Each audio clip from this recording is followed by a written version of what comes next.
একবার জঙ্গলে একটি ভয়ঙ্কর ডাইনি চলে আসে এবং এক এক করে জঙ্গলের সকল প্রাণীদের খেতে থাকে।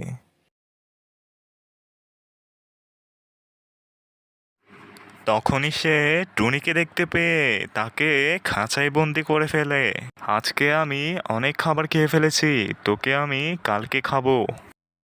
আড়াল থেকে সিয়া এই সব কিছু দেখে নেয় আর বলে, দাঁড়া ডাইনি, তুই আমার বন্ধুকে আটকে রেখেছিস, তোকে এক্ষুনি মজা দেখাবো আমি। এরপর সে জলপরীকে সব কথা বলে দিয়ে আসে। সব শুনে জলপরী তার সাথে যেতে রাজি হয়। জলপরী তার জাদুশক্তি দিয়ে ডাইনিকে ভস্ম করে ফেলে আর টুনিকে মুক্ত করে দেয়। একবার এক জঙ্গলে একটি ডাইনি একটি কুয়ার মধ্যে ঢুকে যায়।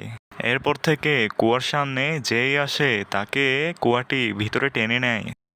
এইসব কিছু একটি বানর দেখে নেয় আরও সবকিছু বুঝতে পেরে যায়। বানরটি গিয়ে সিয়াকে সব কথা জানিয়ে দেয়। এরপর সিয়া একটি কুকুরকে কুয়ার সামনে রেখে দেয়। সাথে সাথে কুকুরটি অদৃশ্য হয়ে যায়।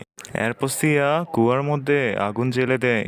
এরপরে ডাইনিটি কুয়া থেকে বেরিয়ে পালিয়ে যায়। এরপরে এক এক করে হারিয়ে যাওয়া সবগুলো প্রাণী ফিরে আসে।